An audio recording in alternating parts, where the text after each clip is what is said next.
ಕಾರಣ ಪರವಾದಿ ಮಸ್ತಕ ಶೂಲ ಇಂಥ ಕನಗಂಡ ಜಗತ್ತಿಗೆಲ್ಲ ಪ್ರಚಂಡ ಶ್ರೀಮದ್ ವೀರೇಶ ಸಾಂದ್ರೇತಿ ಪ್ರಚಂಡ ಬೋಪರ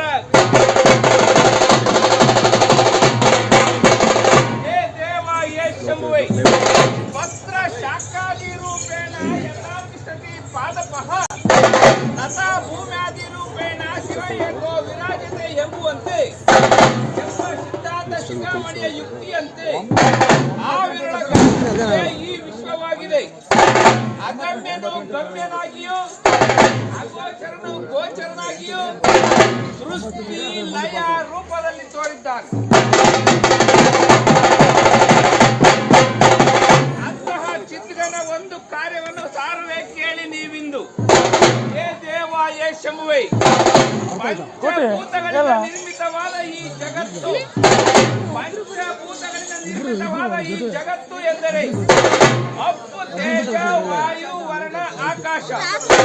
ಈ ಪಂಚಭೂತಗಳಿಂದ ನಿರ್ಮಿತವಾದ ಈ ಜಗತ್ತಿನಲ್ಲಿ ಪಂಚೇಂದ್ರಿಯಗಳಿಂದ ನಿರ್ಮಿತವಾದ ಈ ಮಾನವನ ದೇಹ. ಹೇ ದೇವ ಯೇ ಶಂಭುವೇ ಪಂಚೇಂದ್ರಿಯಗಳಿಂದ ನಿರ್ಮಿತವಾದ ಈ ಮಾನವನ ದೇಹ ಎಂದರೆ ಕಣ್ಣು, ಕಿವಿ, ಮೂಗು, ಬಾಯಿ, ಚರ್ಮ. ಈ ಪಂಚೇಂದ್ರಿಯಗಳಿಂದ ನಿರ್ಮಿತವಾದ ಈ ಮಾನವನ ದೇಹದೊಳಗೆ ಜೀವಾತ್ಮ ಅಡಗಿದೆ.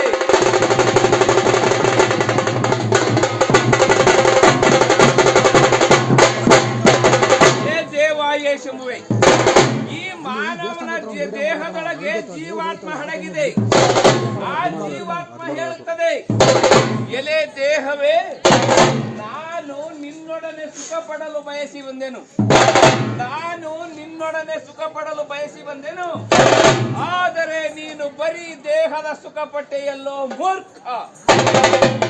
ಹೇ ದೇವ ಯೇ ಶಂಭುವೇ ನೀನು ನನ್ನನ್ನು ಸುಖಪಡಿಸಲಿಲ್ಲವೆಂದ ಮೇಲೆ ನಾನು ನಿನ್ನಲ್ಲಿ ಇರಲಾರೆ.